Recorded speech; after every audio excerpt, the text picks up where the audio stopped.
El analista político Alejandro Dausa ha señalado pues que las determinaciones del Cabildo cruceño es un capricho y que le está haciendo mucho daño a la economía y está desestabilizando al gobierno. También mencionó que Camacho tiene un rasgo de psicópata. El objetivo es quebrar la economía de todo Bolivia. Este es parte de un plan, quebrar la economía de Bolivia, y la situación es muy complicada para todo el país. Hoy las cooperativas de Santa Cruz, encargadas pues de la energía y del agua, son y están siendo manejadas por logias, ¿ah? La derecha hoy, hasta el día de hoy, no acepta que Bolivia ha cambiado. Ya Bolivia ha cambiado y el cambio es irreversible. Hoy las logias han colocado pues un nuevo elemento en el federalismo. Este es parte de un plan, lo han puesto ahí para que, buscando de frenar al gobierno, este es parte de un plan. La verdad que ya ellos tienen claro hacia dónde quieren ir y nunca tuvieron como objetivo el censo. La meta es desestabilizar al gobierno. Entonces hoy, de acuerdo a la información que nosotros manejamos, ellos han encontrado el momento exacto, han encontrado que pueden avanzar con el federalismo y es parte del plan. Yo no sé si lo van a activar ahora o van a hacer un alto para retomar, pero ellos entienden que ha llegado la hora porque saben pues que el gobierno hasta el día de hoy prácticamente no ha tenido mano dura con ellos y creen que este es el momento propicio para encaminar en sus proyectos y en los planes que tiene para separarse de Bolivia. Vamos a escuchar pasajes pues, de la intervención del analista político Alejandro Dausa. Cuando ha costado tanto volver a parámetros aceptables, cuando ha costado tanto remontar la crisis de la pandemia y de los desmanes cometidos por el gobierno de facto. Entonces, ¿quién se beneficia de una Bolivia quebrada, de una Bolivia mendiga, como lo fue durante muchas décadas, ¿no? Y esas preguntas nos llevan más o menos a identificar estos grupos de poder que son los que en realidad pretenden beneficiarse de esto, ¿no? Pero de todo lo que sucedió ayer, para mí lo más grotesco, aparte de las peleas, los insultos, una cosa y otra es el tipo de confusión en la presentación de este señor Calvo, al punto de que 24 horas después, es decir, hace poquitas horas, saca el comité cívico una especie de explicación de las preguntas que se hicieron en aquella concentración.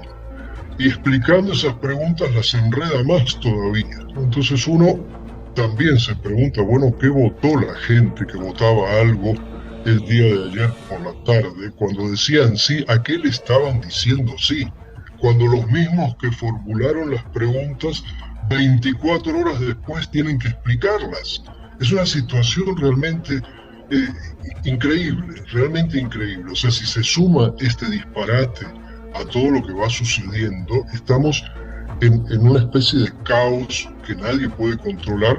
Bueno, habría que pensar también qué tipo de gobernador tiene Santa Cruz, un hombre con rasgos de psicópata. O sea, a partir de ahí todo se empieza a desmoronar, ¿no es cierto? Entonces, lo mismo los plazos que usted menciona.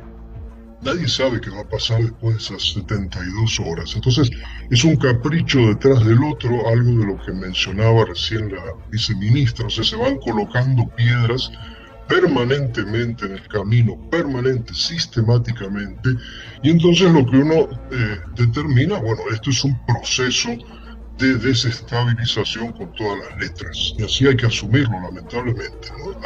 No hablemos de todos los desmanes que se han cometido contra individuos, contra personas, contra comunidades, el ánimo de estos grupos de choque que han salido a golpear, incendiar, etcétera. Ya conocemos esos hechos, ¿no es cierto? Pero yo planteo eso, estamos frente a un proceso de desestabilización muy claro que tiene un objetivo, y el objetivo es quebrar Bolivia, volverla a Bolivia un país mendigo. Alejandro, un gusto saludarlo, buenas noches. Es fundamental hacer un análisis político de lo que está sucediendo en Santa Cruz porque vemos algunos paralelismos con lo que sucede en otras partes del continente. Estamos hablando del actuar de esta extrema derecha fundamentalmente con un liderazgo, como usted lo catalogaba, que tiene pues algunos criterios hasta psicópatas, como es el caso de Luis Fernando Camacho. Esto nos parece muy similar a lo que sucedía en Brasil y lo que sucedía bajo la presidencia de Donald Trump en Estados Unidos. Se vuelven movimientos, y ayer después del cabildo había gente que parecía aún más radicalizada que la gente que estaba en la testera. ¿Qué significa esto? Estamos hablando de pugnas, de quién es más radical, quién moviliza más, qué está pasando en ese sentido en Santa Cruz y el movimiento de personas que está generando con estos aires que parecen de extrema derecha. Sí, efectivamente, me parece que es el resultado de un relato que se ha ido construyendo durante mucho tiempo, hablo de décadas, quizá más de 60 o 70 años. Y en este relato, que es bastante complejo, pero se fue inyectando poco a poco en una parte, yo diría, significativa de la población, y eso hoy día va en consonancia con ese fenómeno que usted menciona, de la derechización de muchos procesos en el mundo, en Europa, lo vemos en América Latina también, ¿no es cierto? Entonces en ese relato se mezclan una serie de cuestiones que no vamos a agotar ahora, pero por ejemplo se habla de la excepcionalidad de Santa Cruz, se habla de la unicidad de Santa Cruz frente al resto del país, se habla de que Santa Cruz no tiene que ver con la historia de Bolivia, ese tipo de cuestiones. A eso se va sumando en los últimos tiempos, podemos decir, las últimas décadas, una carga muy fuerte de racismo, una carga muy fuerte de discriminación, una carga muy fuerte de odio, y esto mechado con elementos de religiosidad. Son cuestiones nuevas que articuladas constituyen una especie de bomba de tiempo. Entonces, refiriéndonos a la reunión masiva que hubo el día de ayer domingo, mucha de la gente que participó iba esperando escuchar que se seguía insistiendo con el censo en el año 2023, pero resulta que eso no lo dijo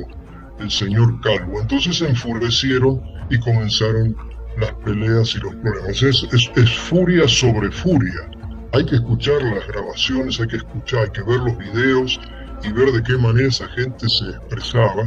Entonces, una vez que se desata el odio, una vez que se desata la furia, es muy difícil controlarla. Y lamentablemente grupos como el Comité Cívico, como la Unión Juvenil Cruceñista y similares, sobre todo apoyados por medios de comunicación que son siniestros, han ido alimentando este ambiente de odio que se va expresando día a día en las calles, en los puntos de bloqueo, en los discursos, etc. Entonces una situación bien complicada, reitero, no solo para Santa Cruz, sino para el país.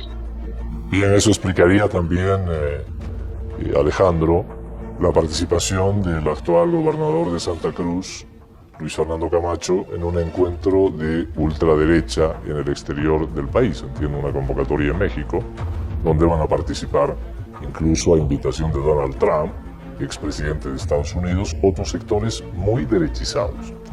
Bueno, al margen de ese comentario, llama la atención lo siguiente, y no sé cuál es tu análisis, Alejandro. Por un lado está el rector de la Universidad, Gabriel René Moreno, que tiene un mensaje que decía, bueno, creo que ya es hora de suspender el paro, a ratos vuelve nuevamente a recular, dice que no, hay que nomás el 2023. No se lo ve en la tarima a Luis Fernando Camacho, pero estaba ahí indudablemente en el cabildo de ayer. Y Rómulo Calvo manda el mensaje grabado. Y en ese mensaje grabado, indudablemente hay algunos elementos que los estamos analizando esta noche. Pero hay una pelea de logias. Alguien habla ya de que allá hay unas disputas por el poder económico en Santa Cruz. ¿Ah? Ojo con lo que digo, porque hay mucho poder económico, industrial, de la tierra, allá en Santa Cruz. Y claro, es mucho poder acumulado y que tiene que ver precisamente con las disputas internas. Se habla de que unos pertenecerían a unas logias y otros a otras. ¿Cómo ves este elemento? Sí, es muy probable, porque aquí funciona así en general.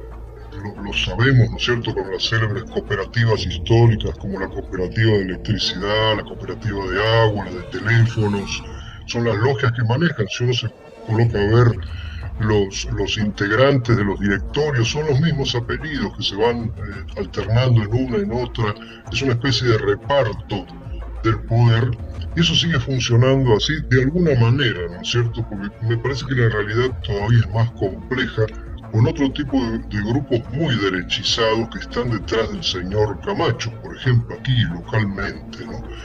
Ahora, yo planteo la cuestión de esta manera. Hay un sentimiento de frustración en estos grupos que nunca han logrado digerir que Bolivia ingresó en un proceso de cambio hace 10, 12, 15 años atrás. No lo han podido digerir nunca. Y es decir, y lo hemos visto en el golpe de 2019, o sea, la pretensión de retornar a una estructura social piramidal donde muy pocos están en el vértice superior y son los que se autonombran como destinados a mandar, incluso por decretos divinos, y el resto de la sociedad, las grandes mayorías, que estamos destinados a obedecer y a trabajar para los demás. Entonces, yo creo que hay una sensación de frustración muy grande entre algunos grupos que ven que ese esquema se les fue de las manos, se rompió, se quebró. Es otra la realidad en Bolivia y eso no lo pueden digerir, ¿no? Entonces, si a eso le sumamos lo que mencionaba antes, los discursos de odio, estos discursos apocalípticos religiosos, el racismo, la discriminación, etcétera, tenemos una situación explosiva que da pie a todo lo que está sucediendo en torno a nosotros, que es un ambiente de real locura donde nadie sabe lo que va a suceder el día de mañana. Y Alejandro, y en medio de todo esto, se suma un elemento más que ya lo escuchábamos exactamente hace un año. Se vuelve a hablar de federalismo, una bandera que se actualiza en realidad después de lo que vivimos en 2008-2009 con las demandas por autonomía que existían por parte también de un comité cívico, también de un gobernador en Santa Cruz, a pesar de que hayan sido otros personajes. Este elemento, sí, y lo escuchábamos en otros análisis políticos, no sucedía cuando existían los gobiernos neoliberales en Bolivia. Entonces, ¿por qué esa distinción? ¿Por qué se empieza a hablar en contra del centralismo durante el proceso de cambio, no durante los gobiernos neoliberales? ¿Cuál es la relación que existía entre los actores en Santa Cruz entonces y ahora? Y de aquí en adelante, el poder hablar de ese separatismo nos pone en una configuración parecida a la del 2008-2009. Ciertamente hay elementos similares a lo que sucedió en el 2008-2009. Incluso una de las célebres 5 preguntas que se realizaban ayer por la noche en aquella concentración tiene un elemento interesante que a mí me gustaría recordarlo aquí, lo puedo leer. Dice en la pregunta 2 la posibilidad de organizar algún tipo de comisión que revise la futura relación política de Santa Cruz con el Estado boliviano. Es una cosa rarísima. Es como si Santa Cruz no fuera parte del Estado. Entonces se están colocando elementos ahí muy complicados y el federalismo puede ser uno de los rostros de esos elementos, pero ya comienzan a sonar otras cuestiones también por el estilo. Y evidentemente estos grupos de poder van colocando permanentemente, como decíamos hace rato, escollos, excusas, problemas, propuestas para complicar el panorama y hacer la vida mucho más compleja al gobierno nacional, que es realmente el enemigo. Es un enemigo que no pueden digerir tampoco. Otro de los temas que no han podido superar es la tremenda derrota de las últimas elecciones. Cuando esperaban otra cosa, resulta que el pueblo boliviano votó bien y votó por su mejor futuro. Entonces esto tampoco se digiere y provoca una serie de reacciones. Pero creo que sí se está alentando y de hecho en estos días corrían algunos documentos ya planteando la desobediencia civil, planteando además el federalismo y planteando una serie de cosas que van más o menos pintando un panorama de hacia dónde se pretende ir. O sea, lo que ocurrió en el 2008 estaba muy bien organizado desde el norte del continente, ¿no es cierto? Recordemos al embajador Philip Goldberg, que había estado ya en la crisis de los Balcanes, había sido embajador en Kosovo, y de allá vino para aquí. O sea, una situación complicadísima en los Balcanes, con masacres, genocidios, destrucción, y luego el intento similar aquí en Bolivia. Hoy creo que se está intentando, por lo menos se está tentando, se está tocando poco a poco eso, desde estos procesos que, como digo, no tienen al censo ni la fecha del censo como primera prioridad, nunca jamás fue eso.